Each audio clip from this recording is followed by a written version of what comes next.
noite, sejam todos muito bem-vindos. A antiga live de domingo agora acontece às segundas-feiras aqui no meu Instagram e já possui um nome. Agora a live de domingo se chama Start com o Stetter e seguindo, né, um objetivo por aqui, assim, não foi por acaso que eu pensei nesse nome. Esse nome, só deixa eu ajeitar aqui enquanto isso. Esse nome tem um propósito, né? E o propósito é trazer esse conceito de que a semana está se iniciando e nós estaremos juntos nessa, passando as principais notícias, falando sobre o mercado. Hoje temos um tópico super interessante que eu preparei para trazer a vocês logo nessa estreia, que, bom, basicamente é o que eu prometi ao longo da semana, né?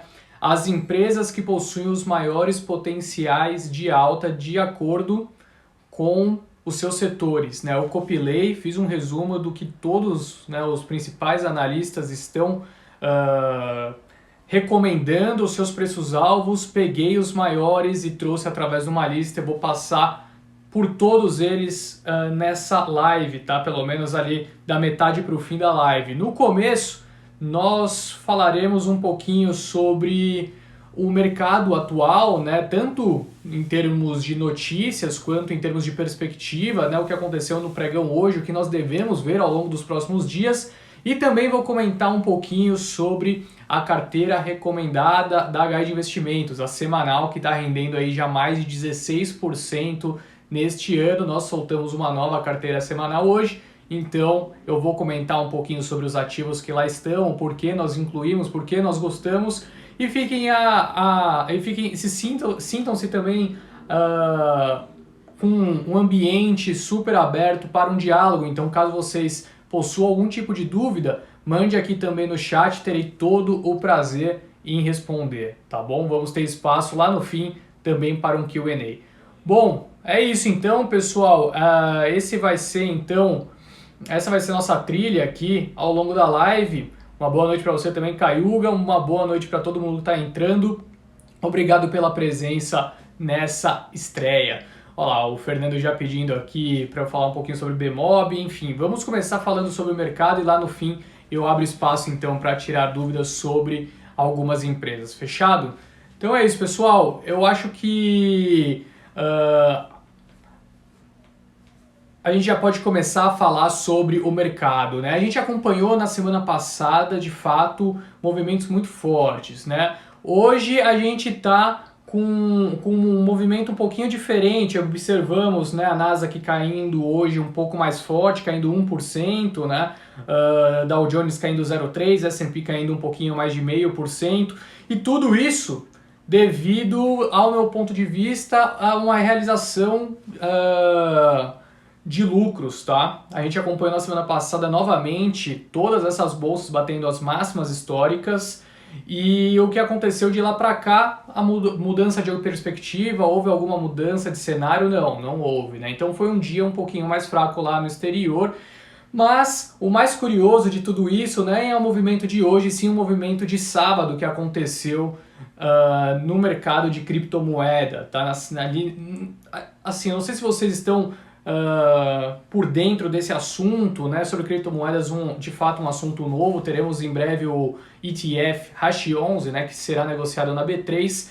Então provavelmente vocês ainda não têm um conhecimento tão profundo sobre o assunto, mas vale um destaque aqui. O porquê é interessante também esse mercado, porque ele não fecha de fim de semana. Então os institucionais funcionam de segunda a sexta, e no fim de semana é um jogo livre de pessoas físicas, né? Muitos investidores individuais, aqueles famosos nerds, né, norte-americanos que possuem grandes posições, que fazem parte daquela comunidade, né, Reddit, enfim, eles conseguem de fato movimentar bastante esse mercado, apesar de hoje, né, o valor de mercado ali da Bitcoin já está sendo negociado acima de $1 trilhão. O que aconteceu? A gente viu uma sequência de alta muito expressiva, né? De fato, teve o IPO da Coinbase, a primeira corretora norte-americana a realizar um IPO, e trouxe um bom humor, né? Um rally expressivo. O Bitcoin bateu sua máxima histórica, sendo negociado acima do patamar de $63 mil, né? Chegou a buscar ali os 64.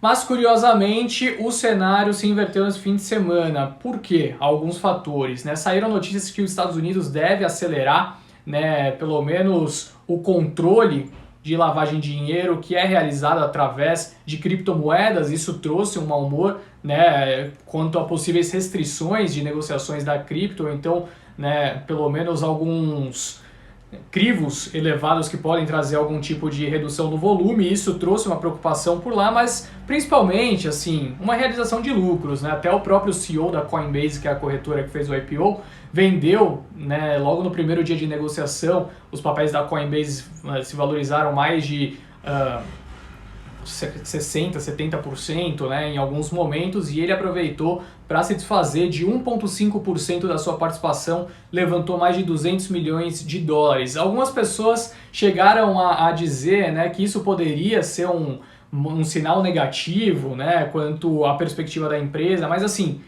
você não faria o mesmo? Ele vendeu 1,5% da participação apenas e levantou mais de 200 milhões de dólares. Se do dia para a noite a criptomoeda acabar por algum motivo completamente fora do radar, ele está garantido, né? Ele está rico para sempre, não tem mais nenhum tipo de preocupação. Então acho que faz total sentido. Algumas pessoas acharam que isso é algo negativo, mas assim, nada mais comum, né? E normal do que esse tipo de movimento, tá? 1,5% no meu ponto de vista não representa muita coisa. Mas a somatória desses fatores acabou fazendo com que as criptomoedas tivessem um movimento super negativo de sábado para domingo. O Bitcoin chegou a cair 15%, né? Saiu ali do patamar de 63, 62 mil dólares, estava sendo negociado, caiu diretamente para 53. Algumas pessoas se assustaram, mas é cripto, né, pessoal? Assim, se você não tem estômago para volatilidade, o ideal é nem se posicionar ou se posicionar muito, de uma maneira muito pequena, tá? Recuperou um pouquinho, fechou hoje próximo do patamar de 56 mil dólares, mas foi isso que aconteceu, portanto, com as criptomoedas. Eu vi a Lud mandando uma mensagem aqui que quer, né, uma visão, uma perspectiva aqui das empresas com os maiores potenciais de alta por setor. Lud, eu vou trazer isso daqui ali da metade para o fim da live, tá? Vou dedicar pelo menos uns 15 minutinhos para falar disso, também vou passar minha perspectiva para cada empresa, tá? Avisa aí os amigos, o pessoal que tem um interesse quanto a esse assunto, nós falaremos um pouquinho mais tarde, tá? Hoje o pregão foi mais negativo por aqui, né? Eu falei lá fora, acompanhamos de fato uma sessão mais fraca, né, para Dow Jones, S&P, principalmente Nasdaq caindo 1%, e aqui não foi diferente, a bolsa recuou 0,15%. Um movimento, do meu ponto de vista, que engana, tá? Engana um pouquinho, porque o cenário continua, né, ou melhor, o cenário até ficou mais favorável na sessão de hoje. E o porquê disso, na minha opinião? Nós acompanhamos o dólar recuando 0,76, né, fechando ali próximo dos 5,55 futuro. A curva de juros fechando bastante, né, você pega o vértice mais longo ali, o DI 27, recuando 17 bips na sessão de hoje.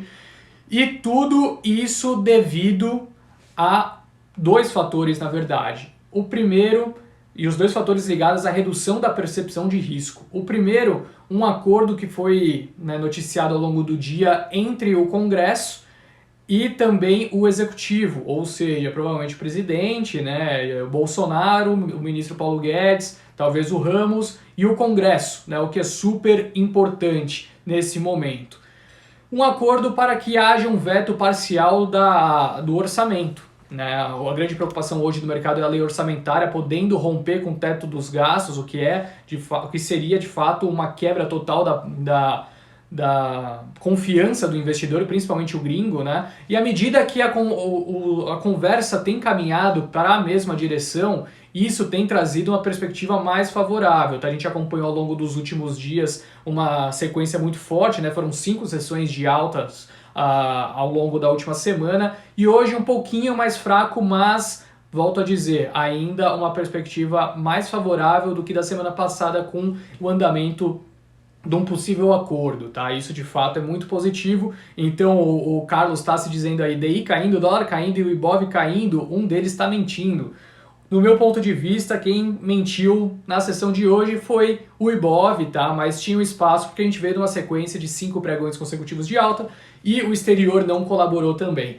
Agora, uma coisa que vale chamar atenção, teve um outro fato super importante que aconteceu no meio na verdade, no no fim da manhã, talvez, né, lá próximo da meio-dia, o general Silvio Luna, que foi indicado pelo Bolsonaro para assumir o comando da Petrobras no lugar do do Castelo Branco, nós acompanhamos, né, uma grande incerteza para com as ações da Petrobras devido à possibilidade, né, do Silvio Luna chegar já tocando terror, né, mudando a política de preços, né, o que por muito tempo os investidores se sentiram extremamente desconfortáveis, né, quanto à perspectiva para as ações da Petro, né? Afinal, se o preço do barril continuasse valorizando e o dólar continuasse valorizando, traria uma pressão para os combustíveis, possivelmente os caminhoneiros ficariam, né, descontentes e, por consequência, né, o presidente que foi colocado pelo Bolsonaro, o Silvio Luna, teria que interferir. E isso lesaria as ações da Petro. Nós acompanhamos por muito tempo a Petrobras, né, sendo negociada ali próximos 22, 23 reais, estava batendo quase 30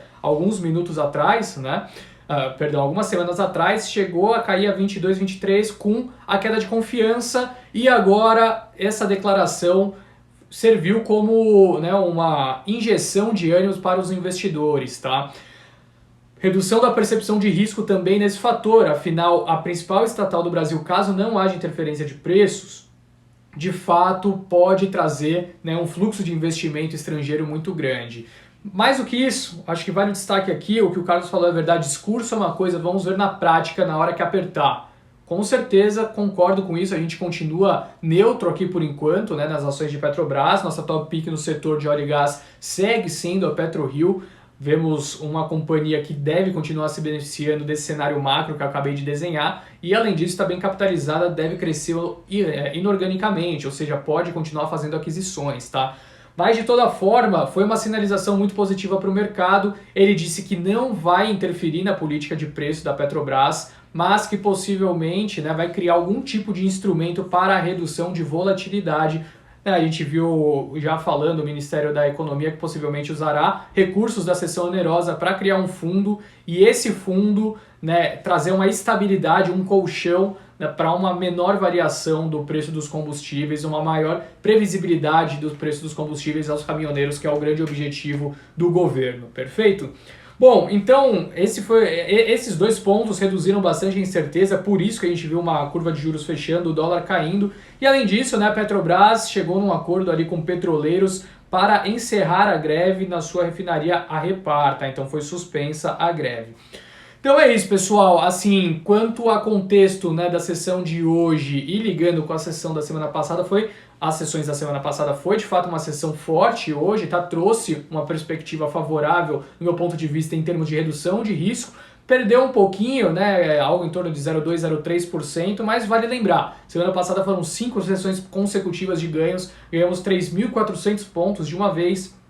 Havia espaço para esse movimento no dia de hoje, tá? Brasília tinha ficado em stand-by na semana passada, vamos ver ao longo dessa semana se vai configurar uma redução de risco ou se teremos novos problemas. Agora, o principal risco, né, assim, quer dizer, talvez o segundo maior risco em termos econômicos nesse momento que tem afligido a economia, é a questão da pandemia, né? E é curioso falar, né, o maior risco global hoje é a pandemia, mas no Brasil o fiscal está tão apertado que qualquer coisa que acontecer lá, né, vai ter de fato uma enxurrada de dinheiro sendo devolvida ao exterior, né? O gringo não vai se sentir confortável caso haja ruptura do teto dos gastos. Então eu diria que hoje o teto dos gastos é sim, em termos de performance da bolsa, o principal ponto, tá? Mas é claro que a pandemia é super importante também, e por isso a gente tem que seguir monitorando as principais notícias, tá? Eu trouxe algumas que valem o destaque aqui.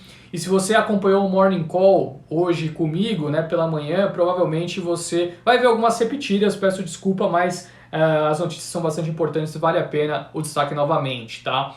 Bom, a Índia reportou nesse fim de semana 275 mil novos casos, né, diários, né, ou seja, em apenas um dia de coronavírus, o número de óbitos ainda, né, baixo comparado com o número de novos casos, 1.620, o maior desde o início da pandemia. Quase 300 mil casos em apenas um dia, claro que isso eleva pra caramba a percepção de risco quanto, né, a região, mas mais do que isso, né, a Índia é super importante em termos de demanda de combustíveis e também super importante quando se trata dos insumos que são produzidos, né, lembrando que os insumos utilizados pela Fiocruz para a produção da vacina da AstraZeneca, né, a de Oxford, vem de uma farmacêutica, né, vem ali de um campo de produção indiano, tá, aqui para o Brasil. Então, é natural que à medida que a pandemia aperte na região, a gente possa ver uma dificuldade de importação devido, né, a medidas óbvias que provavelmente o governo indiano tende a fazer, tá? Bom, além disso, né, quanto a notícias importantes, temos que há uma preocupação hoje nos Estados Unidos quanto à vacina da Johnson & Johnson devido a alguns casos de coágulos. Foram muito poucos casos, né, se não me engano, algo em torno de 6 casos em milhões de pessoas que foram vacinadas, mas os Estados Unidos devem trazer até sexta-feira algo em torno desse assunto, tá? Lembrando que houve por alguns momentos uma suspensão ali da utilização da vacina, né, da Johnson & Johnson, e que, assim, óbvio que não é nada interessante, né, uma vacina de uma aplicação de dose única, né, o que facilita também a logística, e possivelmente, né, a gente deve ver apenas uma mudança na bula, uma mudança nas perspectivas, né, que são passadas às pessoas que são vacinadas, mas de toda forma isso não deve alterar o cenário que é positivo nos Estados Unidos. Afinal, metade da população por lá recebeu ao menos uma dose da vacina contra o Covid até o momento, tá? Então a vacinação tem acelerado muito por lá, né? Mais de 200 milhões de vacinas aplicadas. O cenário deve continuar positivo na região. Agora aqui no Brasil, possivelmente a gente vai ver um pouco de vacina da Pfizer chegando, né, ao longo dos próximos dias. A notícia que temos é que o primeiro lote da vacina deve chegar ao Brasil no dia 29 desse mês, ou seja, daqui 10 dias, que será quinta-feira da semana que vem, com 1 milhão de doses, tá? Ainda é pouca coisa, mas eu acho que vale, né, o destaque aqui. Essas vacinas estão chegando, tá? Estão chegando aos poucos, mas estão chegando principalmente da Pfizer. Devemos ver até o mês de junho um lote chegando bastante expressivo, tá? E no campo negativo, né, quanto ao andamento de vacinas aqui, a Raia Drogasil informou hoje que não há vacinas disponíveis para venda para empresas, tá? Então a gente viu por algum tempo, né, um debate forte sendo realizado no Congresso para liberar que as empresas comprem, né, os seus funcionários e façam parte, né, de uma doação também ao SUS, mas as farmacêuticas não estão vendendo para as empresas, né? Até mesmo a Raia Drogasil, que deve ter um contrato com as principais farmacêuticas de longo tempo, né, uma relação comercial expressiva, eles não conseguiram, tá? Bom, última notícia quanto à pandemia e vacina, agora no lado positivo, o estado de São Paulo, nesse domingo, iniciou a fase de transição do Plano São Paulo, né, que varia da fase, que é um momento, né, de transição entre a fase vermelha e a fase laranja, o que é super positivo, afinal, né, isso sinaliza uma leve melhora nos dados quanto à pandemia aqui no país, e além disso, abre a possibilidade, né, aqui no país não, aqui no estado de São Paulo, perdão, e abre a possibilidade para a reabertura de comércios, né? Então a gente viu já nesse domingo alguns shoppings reabrindo aqui no estado de São Paulo, tá? Agora vamos passar para as notícias corporativas, depois eu vou trazer para vocês, né, as mudanças da carteira semanal, o porquê nós fizemos as mudanças, né, o porquê a gente gosta de cada tipo que a gente colocou, porque a gente retirou algumas outras alternativas. E por fim, nós passaremos a falar sobre as empresas com os maiores potenciais de alta por cada setor, tá? Então, classificado, uma empresa de cada setor, eu vou falar para vocês, vou falar qual que é o potencial percentual de alta, tá? Isso em ordem alfabética e acho que vai ser de fato de grande utilidade, tá? Pelo menos para ter, né, uma ideia, ter uma convicção maior do que os principais analistas dos grandes bancos estão enxergando dentro de cada setor, e aí você pode acreditar que ele está certo, que eles estão errados, né? Enfim, isso não quer dizer que vai subir ou que vai cair, mas é uma sinalização, né, um cheiro do mercado que é super importante. Esses dados são difíceis de obter, né? A gente consegue pegar através da Bloomberg, então, né, e para quem não sabe, assim, para você ter uma Bloomberg isso custa $2.500 por mês, tá? Então é um trabalho que a gente faz, né, de graça aí para que vocês possam se sentir mais confortáveis quanto ao momento, tá? E por fim, o Q&A, né? Então muita gente já mandando pergunta aqui, eu vou seguir a ordem, então o cara que mandou lá no começo vai ter a primeira pergunta sendo pegue, tá? Então, assim, fica à vontade para mandar sobre a empresa que você gosta, a empresa que você tem curiosidade, eu vou expressar também minha opinião conforme a gente dê andamento na live, tá?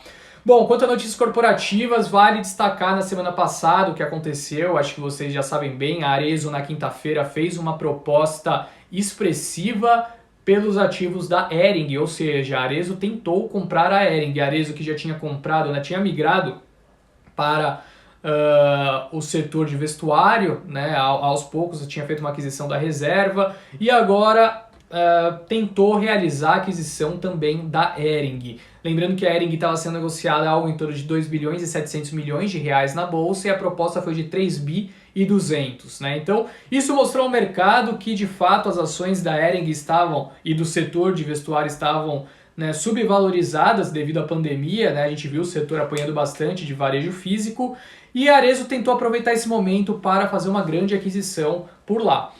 Acontece que, né, o pessoal da Hering e os executivos acabaram negando a proposta, uma proposta expressiva, mas o noticiário que temos obtido ao longo das últimas semanas é que possivelmente a Arezzo deve realizar propostas com valor financeiro ainda maior, tá? Então a gente precisa observar esse andamento para ter uma ideia, né, se de fato a gente vai observar essa aquisição sendo realizada ou não, mas de toda forma vai jogando o valuation das empresas, né, o valor, né, que essas empresas possuem lá para cima e os papéis negociados em bolsa acabam se beneficiando disso também, né? Agora, tivemos essa notícia e posteriormente, na sexta-feira tinha saído a notícia de que a Lojas Renner poderia fazer um follow-on e esse follow-on, né, ou seja, levantar 4 bilhões e meio de reais, né, a notícia tinha saído na sexta-feira, e utilizar pelo menos parte desses recursos para adquirir alguma outra empresa do setor de vestuário. Tinha saído a notícia, né, alguns boatos de mercado que 2 possíveis alvos para a Lojas Renner seriam C&A e Marisa, né, 2 possíveis alvos, portanto, e dado esse cenário, a gente viu, né, as ações da C&A dispararem 8% na sexta-feira, da Marisa subirem 15%, né, a Lojas Renner subirem 12%. A Lojas Renner acabou soltando, né, na sexta-feira um comunicado dizendo que de fato estavam estudando a possibilidade de um follow-on, mas que não tinha nada definido até o momento. Só que hoje pela manhã, adivinha o que aconteceu? Foi divulgado, né, o follow-on da companhia. A empresa pretende levantar, né, pode levantar, na verdade, até um total ali de 6 bilhões e meio, ou seja, 2 bilhões de reais a mais do que vinha sendo ventilado no mercado.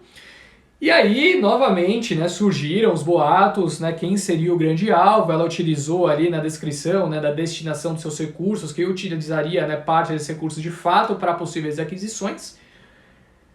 E surgiram no mercado algumas possibilidades hoje, tá? Então, de fato, se fala sobre a possibilidade da C&A ser um alvo, a Marisa também, mas acredita-se que possivelmente a Hering e a Dafit podem também ser alvos da Renner, tá? Podem ser possíveis alvos aí de aquisição da Lojas Renner.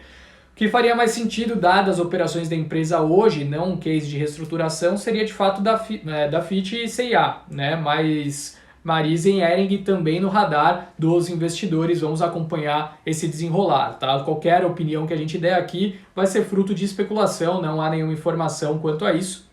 Mas o que faz mais sentido possivelmente é uma aquisição de C&A e Dafit, tá?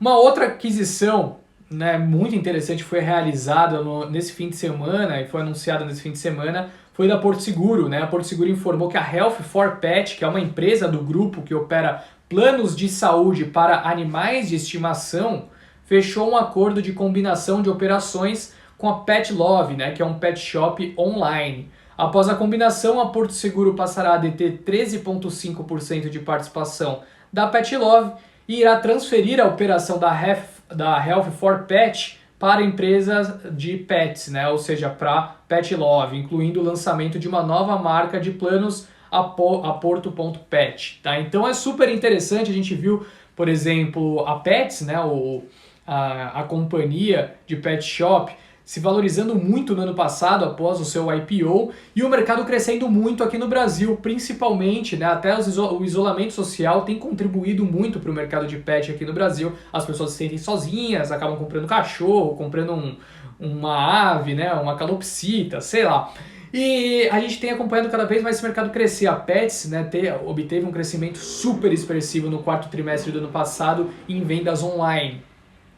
É natural que a partir do momento que o mercado se desenvolva, as pessoas procurem seguros de vida, né, ou seguros de saúde para os seus animaizinhos, né, para os seus pets. No mercado norte-americano isso já é desenvolvido, aqui menos, né, de 1% das pessoas que possuem, se eu não me engano é 0,19, algo assim, tá? Eu tinha acompanhado esse dado, mas me fugiu agora.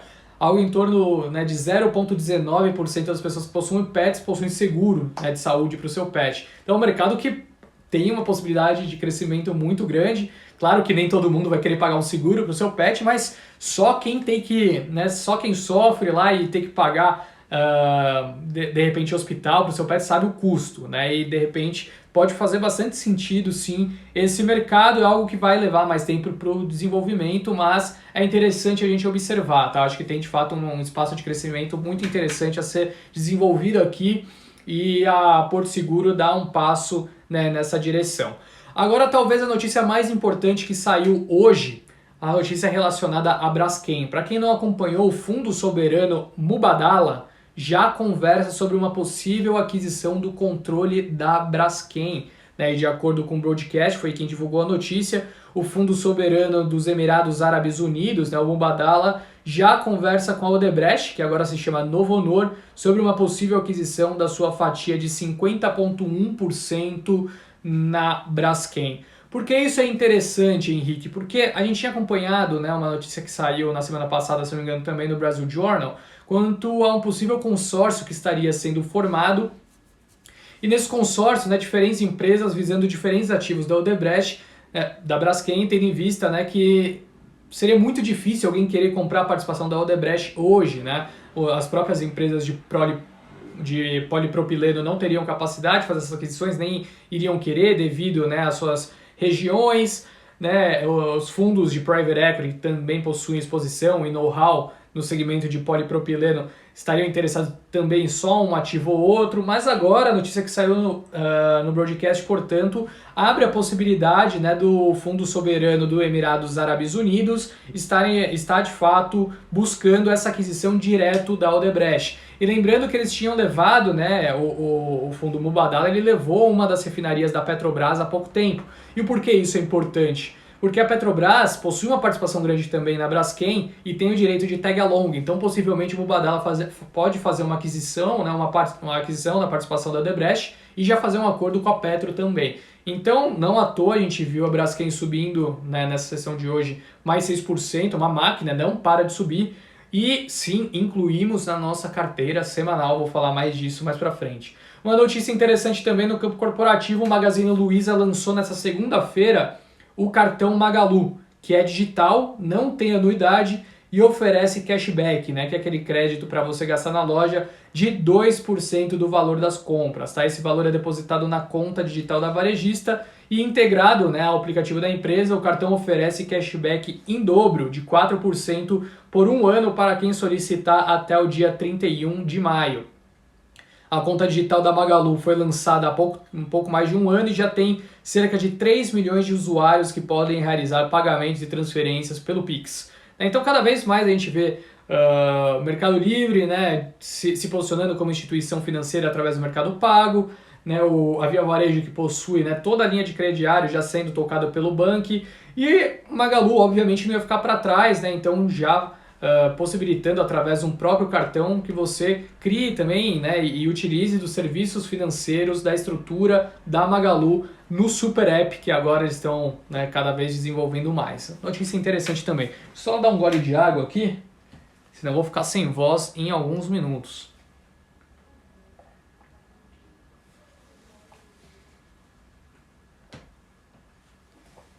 Bom, perfeito, pessoal. Dando andamento aqui às nossas notícias, a gente já está no fim, tá, das notícias corporativas, temos mais duas noticiazinhas que eu queria comentar apenas, e duas relacionadas ao Bank of America, que eu julguei bastante interessante, tá?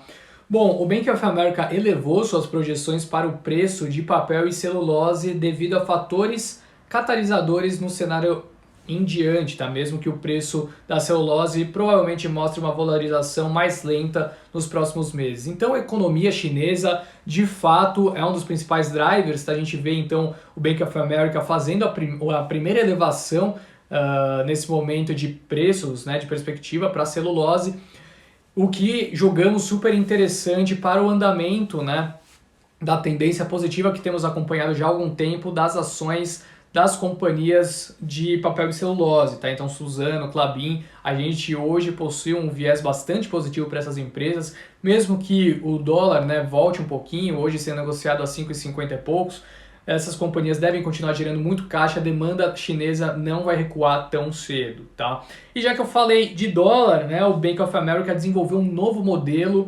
para estimar o valor justo das moedas, tá? Mostrando, e assim, o resultado desse modelo foi muito interessante.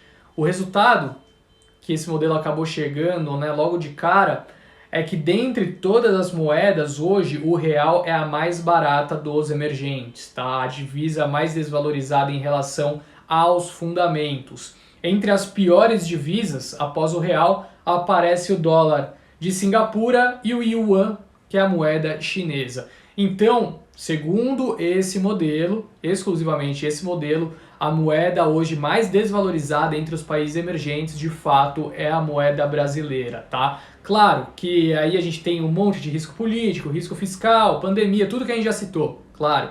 Mas, olhando por esse modelo do Bank of America, o real é a moeda mais desvalorizada, tá? Notícias corporativas encerradas nesse momento. Vamos falar rapidamente então sobre nossa carteira semanal, as mudanças e que nós estamos enxergando e o porquê dessas trocas. E depois a gente passa para as empresas com os maiores potenciais de alta dentro de cada setor, tá? E são 24 setores, na verdade, que eu peguei, tá? Então tem 24 empresas. Ficar atento a isso, beleza?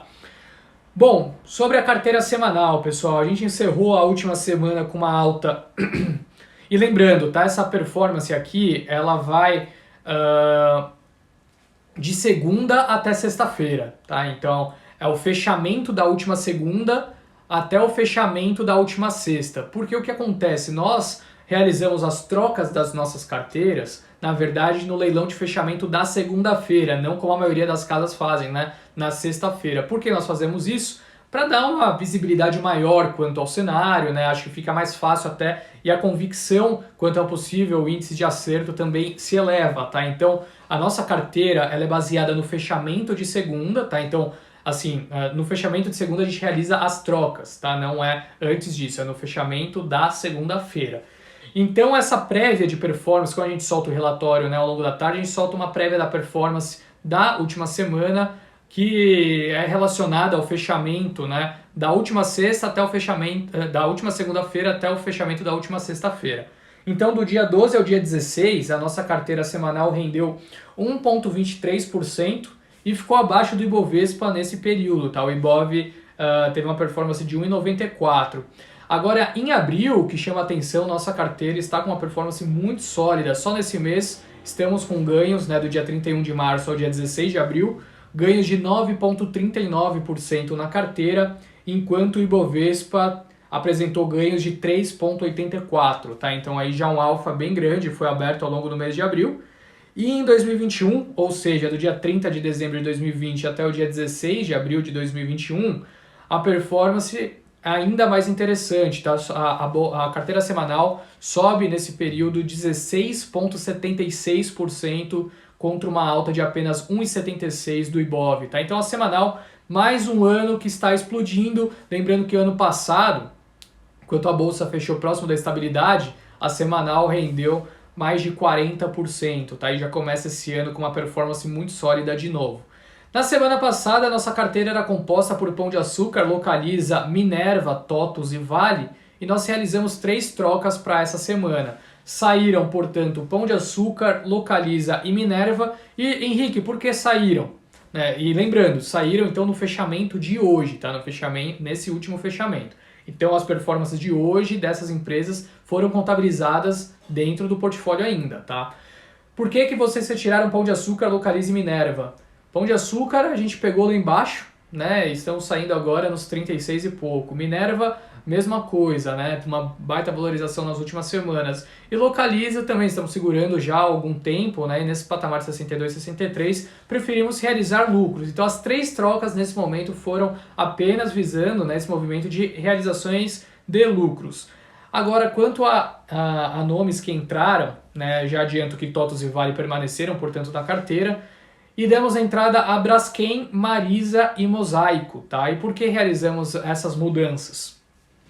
Bom, ó, o Carlos falando aí, pegamos no 23, né, Pecar. Pecar, de fato, né, trouxe uma valorização muito grande para todas as nossas carteiras, operações de swing trade que nós chamamos, long and short contra Grupo Mateus também, que deu um baita de um gain. Então, Pecar a gente não tem o que reclamar, só agradecer quanto à cisão que foi realizada. Agora, a Braskem nós colocamos na carteira por dois motivos. Primeiro, possibilidade do andamento do processo de desinvestimento da Odebrecht, isso é uma verdade, é um fato e vamos continuar observando. Mas o segundo é que o cenário operacional está muito forte. As margens de polipropileno têm crescido bastante e, além disso, temos observado ao longo dos últimos meses, né, os problemas relacionados a questões jurídicas também recuando. Então, questões relacionadas ao México recuando, né, o problema de Salgema ali em Alagoas também. Então, todo esse contexto, mesmo com a valorização que já observamos em Braskem, nós optamos por colocar para dentro da nossa carteira.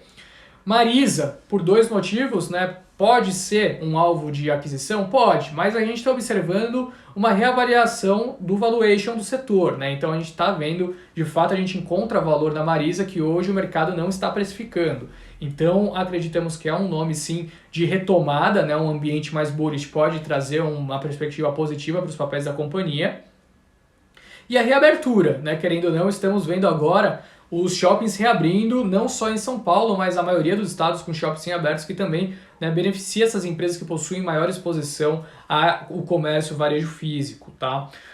Por fim, incluímos Mosaico também na nossa carteira. A gente acha que é uma empresa com fundamentos muito fortes e que tende, né, a fazer um movimento, não diria parecido, já seria muita ousadia dizer parecido com o que a Melius tem realizado, mas é um par que tem tudo para entregar sinergias operacionais, né, com Zoom e Buscapé, cada vez mais originando vendas, um espaço para crescimento e desenvolvimento da empresa muito grande, tá? Subiu seus 98% no seu primeiro dia de negociação após o IPO e hoje a gente acha que nesse patamar atual vale a pena o posicionamento também, beleza? Bom, só o último gole de água para a gente falar agora sobre o que vocês mais gostariam de saber. Eu tenho certeza que boa parte das pessoas que estão aqui na live querem essa lista, né? As empresas com os maiores potenciais de alta por setor referentes à perspectiva, né, que eu peguei do mês de abril dos analistas dos grandes bancos, tá? Então, só lembrando, isso daqui é olhando para o fim do ano, tá? Então, o potencial de valorização das empresas para o fim do ano, mas por que eu coloco abril? Porque eu vou trazer mensalmente esses dados. Então, essa é a compilação realizada no mês de abril, perfeito? Então, pessoal, mande aí para os seus amigos, pessoal, né, a galera do grupo, envia essa live agora, enquanto eu bebo água, para quem não quiser perder. A gente vai começar em uns 10 segundinhos a falar sobre os 24 setores, tá? De maneira rápida, é claro, senão a gente ficar até amanhã, eu já vou emendar o morning call e aí não dá.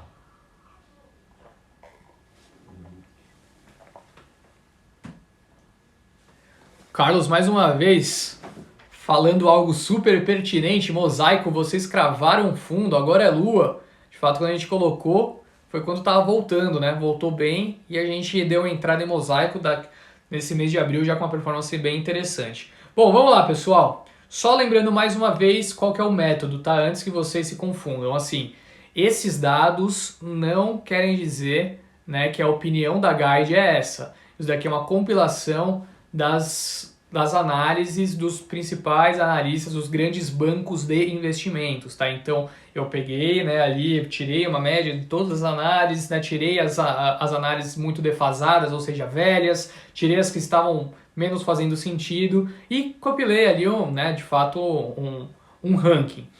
E nesse ranking eu dividi por setores, né? Na bolsa a gente tem muitos setores e quanto mais a gente se aprofunda, mais setores aparecem. Então eu peguei 24 setores diferentes e a principal empresa dentro de cada setor, perfeito? E vamos por ordem alfabética de setor por aqui, tá? Primeiro setor, companhias aéreas, né? Ou seja, aéreas, para a gente começar pelo A. Setor aéreo, qual que é a principal empresa? Gol, né? A Gol com maior potencial de alta nesse momento, alta de 7% o potencial. Lembrando, o setor aéreo inclui também Embraer, tá? Então aqui dentro Gol, Azul e Embraer, a Gol é que possui maior potencial de alta de 7%. Em açúcar e etanol, a empresa que realizou o IPO não faz muito tempo, a Jalles Machado, principal potencial de alta, né, dentro do setor, com um upside ali de 33% segundo os analistas. Alimentos e bebidas, Grupo Mateus, GMAT 3, portanto, com potencial de alta de 45%. Bens de capital, a Aeris, né, a empresa que realizou também a IPO não faz muito tempo, com potencial de alta de 51%. Quanto à concessão rodoviária, quem aparece na primeira posição é a Eco Rodovias, com potencial de alta de 37%. E pessoal, vai mandando aqui o que vocês acham, tá? Se vocês têm a empresa, se vocês concordam, se vocês acham que a análise está errada, fiquem à vontade para mandar aqui as suas opiniões, tá? Esse é o momento para a gente bagunçar. Vamos comentar bastante sobre esse ranking, tá? Então, concessão rodoviária, temos Eco Rodovias, Ecor 3, com potencial de alta de 37% segundo os analistas. Construção civil, temos Tecnisa, TCSA 3, com potencial de alta de 82% segundo os analistas do sell-side, tá? Aí temos aqui uma grande aglomeração de empresas e, como eu disse, né, a gente mistura às vezes alguns setores porque já tem muito setor. Então, consumo barra varejo físico. Consumo nós temos as empresas, né, de varejo farmacêutico, nós temos de turismo, nós temos as de vestuário varejo físico, né? Então, consumo barra varejo físico, quem possui o maior potencial de alta hoje é a Pague Menos, tá? Pague Menos, PGMN3, com potencial de alta de 99% segundo os analistas do sell-side. Distribuição de combustíveis, temos na primeira posição BR Distribuidora, BRDT3, potencial de alta de 29%. Agora, educação, né? O setor de educação, acho que vocês sabem bem quem pode estar aqui. É ela, a clássica, que vocês mais perguntam no dia a dia para o mero analista que vos fala. Cogna Educação, a empresa com maior potencial de alta segundo os analistas hoje, com um upside de 48%, tá? No setor de energia, Anel Energia, empresa que fez uma aquisição recentemente também, né, com potencial de alta ali de 53% segundo os analistas do sell-side. Agora, instituição financeira, eu vou deixar para vocês falarem, tá? Eu vou pular aqui instituição financeira e quero ver quem que acerta. Vocês devem ter alguma opinião expressiva. Eu vi muita gente perguntando sobre bancos, né? Então, dentro de bancos e B3, quem vocês acham que tem o maior potencial de alta? Eu vou fechar essa página aqui e, por fim, eu falo a instituição financeira, tá? Locadora de veículos, temos Movida, com potencial de alta de 42%, segundo os analistas. Depois temos, no setor de logística, Sequoia, com potencial de alta de 46%. SEQL3, então 46%. Já vou adiantando aqui que alguns de vocês acertaram, tá? Alguns de vocês acertaram. Então, já volto para falar sobre instituições financeiras. No setor de mineração, temos Bradespar. Para quem não sabe, Bradespar hoje só possui participação na Vale, né? Então é uma empresa que possui uma participação expressiva na Vale. BRAP4 com potencial de alta de 12%. No setor de papel e celulose, quem aparece é a Suzano, com potencial de alta de 23%. E no setor de petróleo e gás, né, ou seja, óleo e gás, quem aparece é a 3R Petroleum, a RRRP, com potencial de alta de 21%. E é isso daí. Óbvio que é BBAS, pessoal, assim, instituição financeira maior potencial de alta hoje, segundo os analistas, é o Banco do Brasil, com potencial de alta de 45%, tá? E claro, assim, O comentário que o Júnior fez é verdade, né? Barato graças ao governo. O governo fez diversas interferências por lá que hoje isso reflete em preço. Agora cabe saber, né, cabe avaliar se em algum momento vai ter o andamento dessas ações ou não, tá? Bom, passando para a proteína, vamos fazer o joguinho aqui por fim de varejo eletrônico, tá? A última empresa que eu vou falar da lista aqui, pessoal, é do setor de varejo eletrônico. Então, mandem aí o que vocês acham. Via Varejo, Magalu ou B2W, tá? Bom, proteína animal, temos Minerva, Bife 3, com potencial de alta de 41%, segundo os analistas. No setor de saneamento básico, temos Sabesp, com potencial de alta de 47%. No setor de saúde, Hermes Pardini, Pard 3, com potencial de alta de 48%. No setor de seguros, a WIS, né, o WIS S3, com potencial de alta de 65%.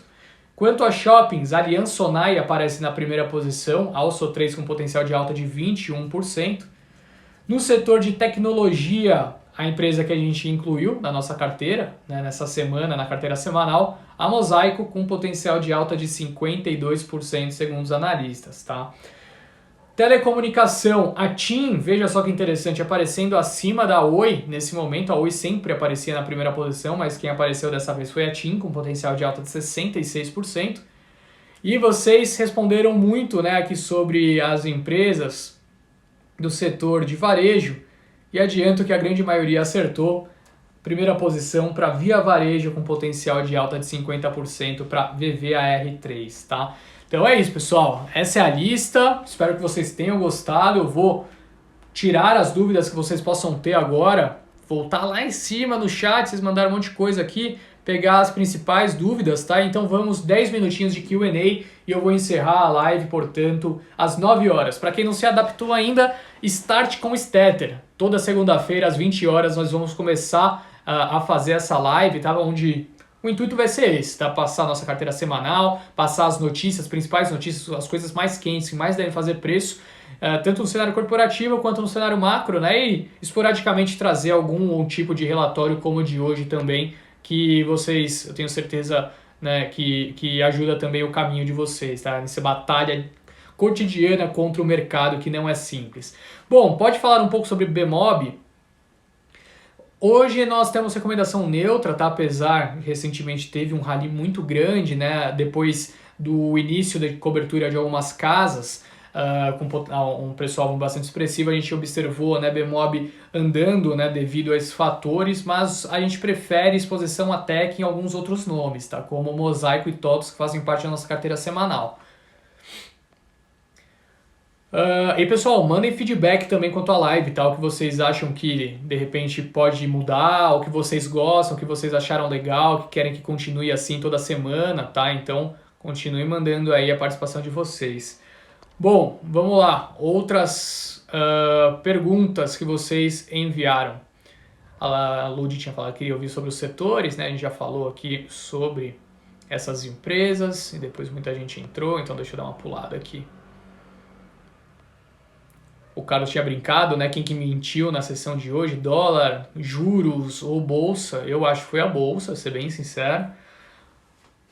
Bom, o que acontece com o BBDC4, né? Foi de 25 para 23. Gabriel, acho que uma coisa que vale prestar atenção é que rolou a bonificação, né? Então, na verdade, o que você tem que fazer? Você pega o preço que estava sendo negociado hoje e multiplica por 1 vezes 1. Né? Ou seja, a bonificação foi de 10%. Se você tinha 100 ações do Bradesco, você então, né, passa a ter 110 ações e você pega o preço atual e multiplica por 1,1 para chegar no que seria o preço original, né, das ações que você possuía ontem do Bradesco.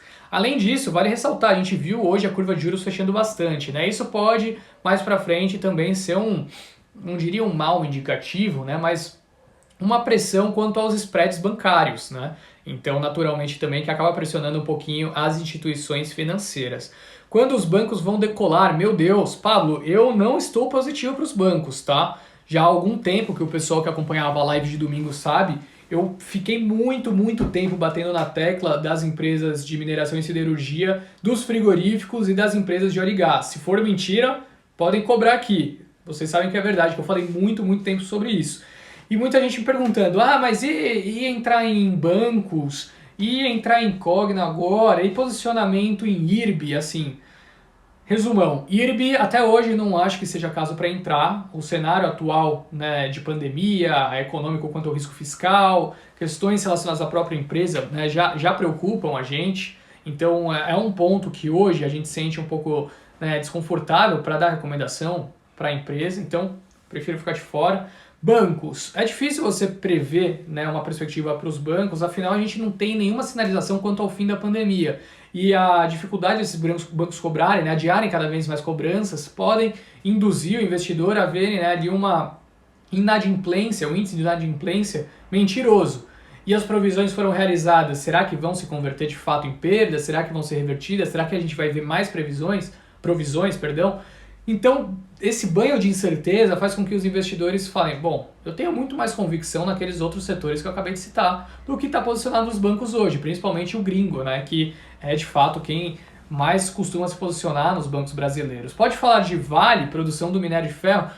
Thomas, saíram os dados, né, de produção de minério de ferro agora, após o fechamento, não deu tempo de eu ver ainda, tá? Eu estava numa reunião, eu fiquei numa reunião hoje o dia inteiro, e logo depois eu preparei aqui as coisas para a live, tá? Eu não tive a oportunidade de ler o relatório ainda, mas eu convido você, Thomas, a entrar amanhã cedo no nosso Morning Call. Se não conseguir entrar, acompanhe depois no YouTube, né, que vai ficar salvo, ou no Instagram, com a nossa opinião, tá? Então amanhã de manhã eu vou dar a minha opinião, vou ler com calma, mas nesse momento ainda não tenho como comentar. Agora, qual era a nossa visão para a Vale até o momento, tá? Visão positiva, sólida, né? A gente tem preço-alvo em R$130, o papel quase esbarrou no 110 hoje, então a gente vê ainda um upside. Mas de toda forma, assim, eu não acredito em realizações expressivas nos patamares de preço de Vale, porque o fundamento está muito forte, né? O minério de ferro subiu quase 2% essa madrugada de novo no Porto de Qingdao. A demanda por aço tem crescido muito mundo afora. Os Estados Unidos está com um pacote de estímulo de infraestrutura de mais de 2 trilhões de dólares. A China tem comprado como nunca antes comprou. E aquela preocupação com Tangshan, né, numa possível suspensão da produção de aço ali em Tangshan, a China tem capacidade ociosa em outras localidades que vai continuar demandando. Então, o contexto segue muito positivo para a Vale. Anunciou um programa de recompra de ações de 26 bilhões em 12 meses, né? Ainda vai continuar pagando bons proventos. Então, hoje, por mais que em alguns momentos pode haver, né, uma realização de lucros, não tem como cair muito porque o fundamento está forte e as pessoas, né, os bancos, obviamente, né, os institucionais, enfim, recompram e puxam, né? Hoje a Vale já representa mais de 13% do Ibovespa, somado ao Bradespar dá quase 15%, né? Então, hoje...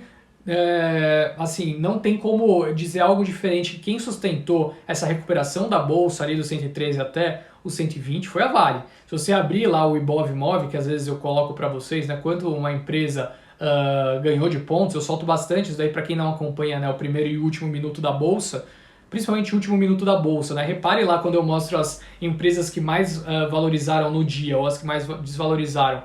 Lá você consegue ver o quanto a empresa fez com que o Ibovespa variasse, né, em termos de pontos. E se você pegar os vídeos da semana passada e observar as altas do Ibovespa, você vai ver que a Vale foi responsável por 50% da alta do índice, né, talvez menos, mas em alguns dias 50%. Então a Vale tem segurado nas costas o índice, né? E quem está pesando continua sendo os bancos, portanto. Sobre o Braskem eu já falei, né, Rodrigo? A gente incluiu na semanal porque a gente gosta. Sobre BBAS exclusivamente, eu tinha falado sobre bancos, né, em geral, e BBAS, assim, além de todos os riscos já citados, né, quanto às instituições financeiras que tira, né, essa perspectiva, essa capacidade do institucional fazer aquisições mais expressivas, estamos vendo, né, uma turbulência muito grande, né? O Falso assumiu recentemente no lugar do André Brandão, disse que vai, né, manter esse objetivo de busca de eficiência do Banco do Brasil, né, seja através de fechamento de agências, né, a migração para o digital, de repente um IPO que pode rolar da bandeira Elo, enfim. Mas o mercado ele custa acreditar, ele precisa ver as coisas acontecerem, né? Afinal, quando o Brandão tentou de fato fechar agências, né, fazer com que o programa de PDV, né, de demissões voluntárias fosse implementado, ele foi praticamente demitido, né? Ele foi meio que demitido, depois ficou no cargo e meses depois ele se demitiu. Então, muita falta de convicção hoje do investidor quanto à companhia, né? Olha lá, Renan0611, famoso Renan Boleiro, e o Carlos, ambos perguntando de Oi. Quanto a Oi, a gente segue, né? A gente tem até um swing trade aberto que deu uma boa desvalorizada na operação na última semana. A gente segue positivo, né? O leilão da Oi Imóvel ganhou possivelmente alguns candidatos que têm brigado no CAD para participar do leilão. Isso pode trazer um pouquinho mais de duração, né? O que obviamente não é positivo para uma empresa que queima tanto caixa. Era necessário que as coisas caminhassem de maneira mais rápida. Até a venda da fibra ótica saiu no valuation um pouquinho abaixo do que o mercado esperava, mas em linhas gerais continuamos vendo o posicionamento em Oi como um posicionamento interessante, tá? Então, continuamos comprados na empresa. Boa noite, Rick. Boa noite, Luciano. Qual a tendência para Agro 3 e JBS? Agro 3 a gente gosta, nossa top pick no setor, e JBS, assim, interessante, né? O papel bateu os seus R$35, fez uma aquisição. Hoje, né, foi anunciada uma aquisição de uma empresa, para quem não sabe, esqueci o nome por sinal, mas uma empresa, é a terceira maior empresa em termos de market share na Europa para plant-based products, né? Ou seja, produtos veganos, né? Enfim, que possui maior margem, né? Obviamente, maior valor agregado. Você consegue vender menos e obter mais retornos, né? Tem uma margem maior. E é interessante, hoje a empresa possui, e eu vinha falando há muito tempo sobre essa possibilidade também, né? Eu não, porque quem falava isso era o CFO da empresa, eu apenas, né, replicava. O papagaio aqui disse muitas vezes, e isso aconteceu. Acontece que o bom humor reinou na sessão de hoje, mais uma vez, para a companhia, né, a empresa já negociando nas suas máximas históricas de novo. E assim, eu não duvido que a qualquer momento o BNDES pode vir e desovar sua posição, né? Ele sempre vende nas máximas históricas e isso pode acontecer a qualquer momento. Agora que o fundamento permanece muito sólido, permanece, né? O fundamento está muito forte para a JBS, para a Marfrig também. Hoje, para quem não sabe, a Marfrig é a empresa mais descontada em termos de valuation, né? Ela negocia, em termos de múltiplo, perdão, negocia a 5 vezes EV/EBITDA. A Minerva negocia 5 vezes e meia, sendo que a Marfrig está posicionada hoje num mercado muito interessante, né, que é o mercado norte-americano. Ela possui uma exposição muito grande hoje da National Beef, que é a sua operação nos Estados Unidos, né? O que eu quero dizer com isso que a gente deve continuar vendo um ano muito forte, tanto devido, né, à demanda local, estamos acompanhando, como vocês sabem, a demanda crescendo muito na região devido ao ritmo de vacinação extremamente forte e os pacotes de estímulos que estão sendo distribuídos pelo governo.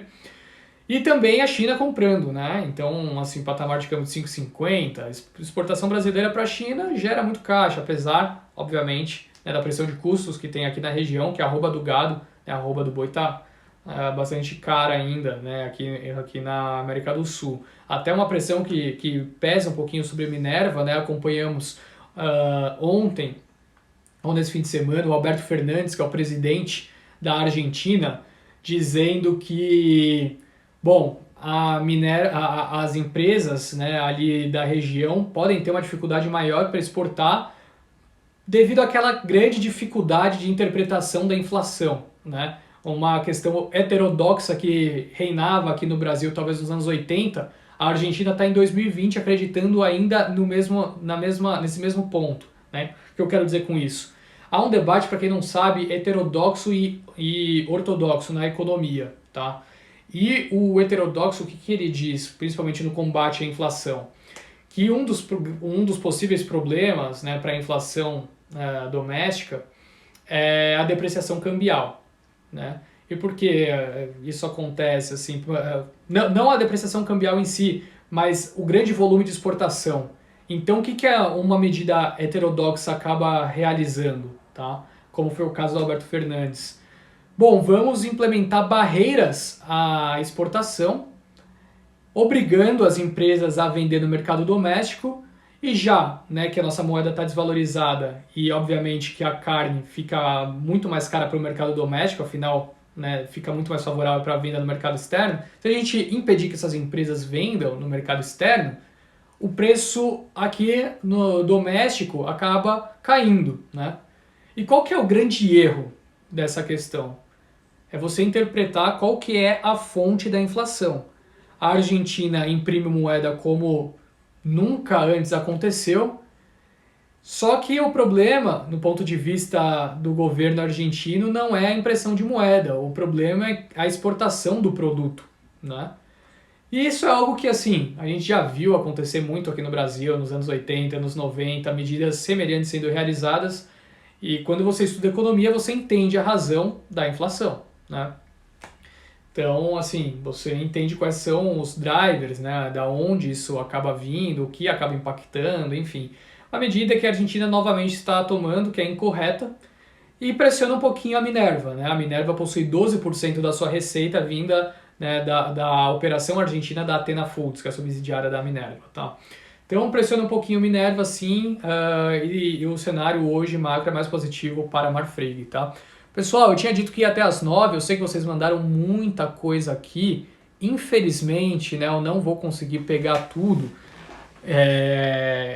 A gente já respondeu bastante, eu convido a todos, né, para quem conseguir participar, né, do Morning Call amanhã pela manhã, a gente vai ter mais espaço para esse debate, tá? Então, muito obrigado aqui, muita gente elogiando a live, né? De fato, hoje, uma mudança, né, no que a gente vinha apresentando até então, a live costuma ser no domingo, vamos fazer na segunda-feira, que abre espaço para que todo mundo consiga, né, aproveitar um pouquinho mais o fim de semana, eu consigo também trazer mais convidados, enfim. Então, eu gostaria de agradecer a presença de todos nessa estreia de segunda-feira. E, bom, abrir o espaço, né, para que vocês também possam enviar aqui no chat alguma sugestão, alguma coisa que vocês acham que possa melhorar. Ou então, se achou bom também, né, pode trazer o feedback positivo para que a gente não mude nas próximas lives, tá? Fran Tigrinho, se essa live ficará salva, com certeza. Deixarei essa live salva aqui, tanto no Instagram, né, no IGTV, e vou subir para o YouTube também nos próximos minutos, tá? Então, assim, quando a gente tiver os links, eu vou enviar tanto no Twitter, vou enviar no grupo do Telegram da Guide também, para que todo mundo consiga fácil acesso, tá? Se quiser mandar para, se for assessor, né, como o caso de alguns aqui, quiser mandar para os clientes, se for o caso, né, de apenas uma pessoa, né, se você é uma pessoa que está negociando na bolsa, achou interessante algum ponto que eu disse aqui na live também, pode enviar para os seus amigos, tá? Então, deixarei a live salva aqui, tanto no Instagram quanto no YouTube. Luciano falando para eu ir descansar, com certeza. Como vocês podem ver, meu olho já está até caído, né? Tem uma ring light aqui na minha frente, está queimando o meu olho nesse momento. Então, boa essa mantinha aqui presente, já informando que às 8h30 no Instagram da Guide temos o nosso Morning Call e também no YouTube, né? Agora às 8h40, na verdade, começando, bem lembrado, Carlos, mudamos um pouquinho por conta do YouTube, tá? Então às 8h40, tanto no YouTube quanto no Instagram. É isso, galera. Muito obrigado pela presença de todos. Uma boa noite, ótima semana, se cuidem. Até mais. Tchau, tchau.